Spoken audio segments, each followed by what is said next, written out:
सास बहू का झगड़ा। अनामिका की सास पुष्पा अपनी बहू को कुछ खास पसंद नहीं करती थी और इसीलिए दोनों सास बहू में आए दिन झगड़ा होता रहता था। सास बहू के झगड़े के चक्कर में अनामिका के पति मोहित की जिंदगी मुश्किल में पड़ गई थी। बेचारा बार बार माँ और बीवी के झगड़े को सुलझाता ही रहता था, लेकिन दोनों समझने का नाम नहीं लेती थी। वैसे तो सब कुछ ठीक ठाक चल रहा था, लेकिन एक दिन अनामिका और पुष्पा के अंदर जोरदार झगड़ा हुआ और बात कुछ इस तरह थी। बहू, मैंने तुम्हें कल अपनी एक साड़ी धोने के लिए दी थी। हाँ मम्मी जी, वो साड़ी धोकर मैंने आपकी अलमारी में रख दी है। उसी की बात कर रही हूँ मैं।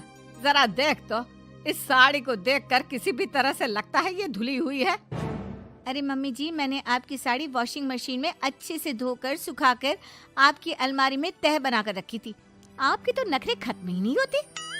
अरे कैसी बात कर रही है मुझसे? मेरे नखरे? अरे मोहित, जरा ये देख तो, ये साड़ी धुली हुई लग रही है क्या? अरे मम्मी, जब अनामिका कह रही है कि उसने साड़ी धोई थी तो मान लो ना। हर बात पर झगड़ा करना जरूरी है क्या? क्या है ना मोहित, तुम्हारी माँ को तो मेरे हर काम में नुस्ख निकालने की आदत पड़ गई है। जब तक दो चार खरी खोटी सुना नहीं लेती ना, इनका दिन नहीं निकलता। अरे चुप कर, बहू होकर मुझे जवाब देती हो। एक तो गंदे कपड़े उठाकर अलमारी में रख दिए, ऊपर से कैंची की तरह कचर कचर बोली जा रही हो। अरे मम्मी जी, आपको समझ में नहीं आता क्या? मैंने साड़ी धो कर रखी थी। तो फिर इतनी गंदी क्यों लग रही है? अब मुझे क्या पता मम्मी जी, आप इस पर इस तरह तेल और घी की चिकनाई के दाग लगाकर लाएंगी तो ये मेरी जिम्मेदारी थोड़ी ना है। अरे तो हाथ से धोना चाहिए था ना। मैं आपकी बहू हूँ, नौकरानी नहीं जो एक कपड़ा रगड़ रगड़ कर हाथ से धो दूंगी। आपको पहननी है तो पहनिए, नहीं तो रख दीजिए। तुझे तो मैं अच्छी तरह बताऊंगी, मुझे जवाब देती है। एक दिन सुबह के वक्त, अरे अनामिका, मेरी व्हाइट शर्ट कहाँ है? आज ऑफिस में बहुत बड़ा प्रेजेंटेशन है और मुझे वो व्हाइट शर्ट पहन कर जाना है। मुझे पता है, आपने मुझे 2 दिन पहले ही बता दिया था और आपकी शर्ट मैंने धोकर अच्छी तरह आयरन करके अलमारी में लगा दी है। जाइए वहां से ले लीजिए। अनामिका, ये तुमने क्या किया? ये देखो, शर्ट पर लिपस्टिक का दाग लगा हुआ है और ये तो एक जगह से जल भी गई है। नहीं नहीं मोहित, ऐसा नहीं हो सकता। मैंने तो तुम्हारी शर्ट ठीक से इस्त्री करके अलमारी में लगाई थी। तो फिर ये जल कैसे गई अपने आप? अलमारी में लटके लटके थोड़ी ना जल जाएगी। पर मोहित, मुझे अच्छी तरह याद है।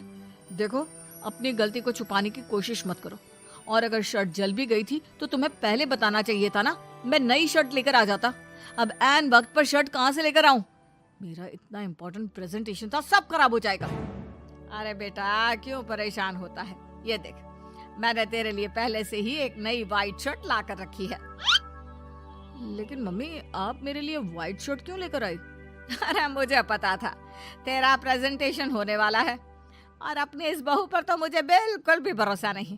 क्या पता मेरी साड़ी की तरह तेरी शर्ट भी गंदी करके रख देती। और देख, वही हुआ ना।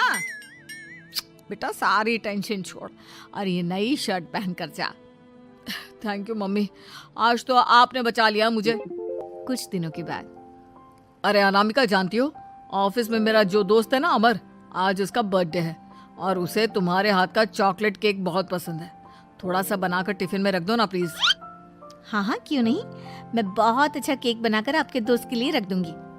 तुम्हारे हाथ का खाना खाकर तो वैसे ही मेरे ऑफिस के सारे लोग इतनी तारीफ करते हैं, क्या बताऊं। प्लीज एक अच्छा सा केक और बना दो, मेरी तो ऑफिस में शान बढ़ जाएगी।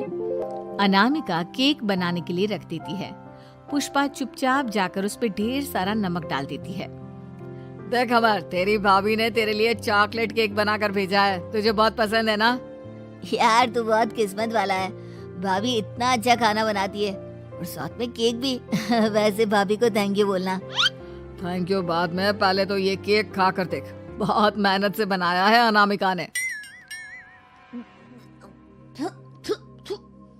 अरे यार, इस केक में तो बहुत सारा नमक है। लगता है भाभी ने शक्कर की जगह खूब सारा नमक डाल दिया है।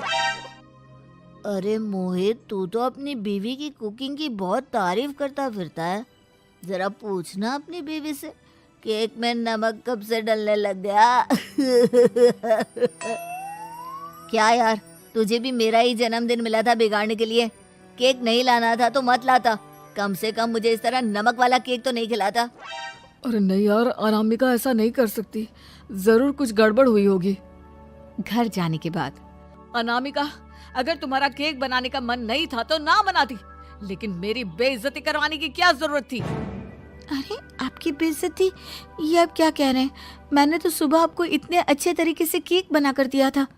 हाँ, लेकिन उसमें इतना सारा नमक डाल दिया था कि आज ऑफिस में मेरा अच्छा खासा मजाक बना है। मेरे सारे दोस्त हंस रहे थे मुझ पर। अरे बेटा, मैंने तो तुझे पहले ही समझाने की कोशिश की थी। एक नंबर की गैर जिम्मेदार है ये लड़की, कोई काम ठीक से नहीं करती। उस दिन भी गंदी साड़ी रख दी थी मेरी अलमारी में और झूठ बोल रही थी। कुछ दिनों के बाद अनामिका देखो, मैंने अपना लैपटॉप चार्जिंग पर लगाया है, उसे अच्छी तरह चार्ज होने देना। मेरी एक अर्जेंट मीटिंग है, प्लीज बीच में से हटाना मत। हाँ हाँ ठीक है, मैं नहीं हटाऊंगी। पुष्पा चुपचाप से जाकर चार्जिंग का बटन बंद कर देती है। थोड़ी देर बाद अरे ये लैपटॉप चार्ज क्यों नहीं हुआ? और ये बटन किसने ऑफ कर दिया? अनामिका इधर आओ। क्या हुआ? क्यों चिल्ला रहे इतना? अनामिका, मैंने तुमसे कहा था ना, मेरा लैपटॉप चार्जिंग पर लगा हुआ है, मेरी अर्जेंट मीटिंग है। तुमने इसका स्विच ऑफ क्यों कर दिया? अरे मैंने ऐसा कुछ नहीं किया, मैं क्यों स्विच ऑफ करूंगी? कुछ दिनों से देख रहा हूँ अनामिका, तुम मेरा हर काम बिगाड़ देती हो। देखो ये अच्छी आदत नहीं, कम से कम तुम्हें इस बात का तो ध्यान रखना चाहिए था कि मेरी कितनी इंपॉर्टेंट मीटिंग थी। अब क्या करूंगा मैं? आई एम सॉरी मोहित, लेकिन सच में मैंने जानबूझकर कुछ नहीं किया। अगर जानबूझकर नहीं किया तो क्या सब कुछ अपने आप हो जाता है? कभी मेरी शर्ट जल जाती है, कभी केक में नमक डल जाता है। आप मेरी बात क्यों नहीं सुनते? मैंने जानबूझकर कुछ नहीं किया। फिर से वही बात। अरे कितनी बार तुम्हें समझा चुका हूँ, इस तरह मेरा काम बार बार मत बिगाड़ा करो। तुम जानती हो मुझे कितनी प्रॉब्लम होती है। ऑफिस में तो पहले ही बेइज्जती करा चुकी हो, और अब ये मीटिंग, ये भी मेरे हाथ से निकल गई। अनामिका की समझ में कुछ नहीं आता कि आखिर उसके साथ ये सब क्या हो रहा था और क्यों हो रहा था।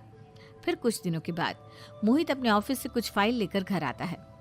अनामिका, ये कुछ फाइलें हैं, इन्हें संभाल कर रख दो, और प्लीज इस बार ध्यान से, कोई गड़बड़ी नहीं होनी चाहिए। नहीं मोहित, कोई गड़बड़ी नहीं होगी। मैं सारी फाइल्स अलमारी में लॉक करके रखूंगी और चाबी अपने पास रखूंगी। अनामिका, जरा अलमारी की चाबी तो देना। क्यों मम्मी जी, आपको क्या काम है? उसमें मोहित की जरूरी फाइल रखी है और मैं नहीं चाहती कि इस बार कोई भी गड़बड़ हो। पता नहीं कुछ दिनों से हर काम खराब हो जाता है। अरे मुझे उसमें से पैसे निकालने हैं और उसके बाद ले लेना अपनी चाबी। मैं खा नहीं जाऊंगी तुम्हारे पति की फाइल। अनामिका को अपनी सास पर शक होता है। चाबी देने के बाद वो चुपचाप छुपकर अपनी सास की हरकत देखती है। ये फाइलें उठाकर डस्टबिन में डाल देती हूँ, फिर देखना कैसे मोहित इसकी खबर लेगा। इस बार तो छोड़ेगा नहीं इसे। वैसे भी पहले मैंने जो कुछ भी किया है उसकी वजह से अच्छी खासी डांट पड़ी है, मजा आ जाएगा। अच्छा तो ये बात है, सारा काम मम्मी जी बिगाड़ देती हैं, वो भी इसलिए क्योंकि मेरा उनसे झगड़ा हो गया है।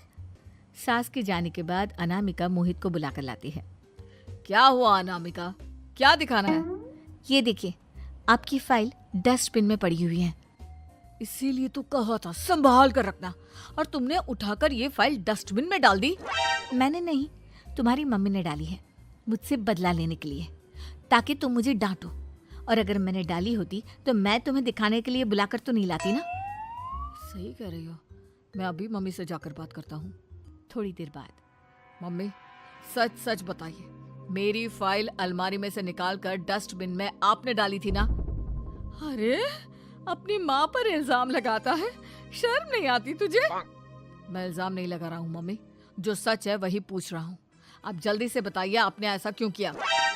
अरे तो क्या करती, तेरी बीवी मुझसे झगड़ा करती है, उल्टे सीधे जवाब देती है, मुझे उससे बदला लेना था।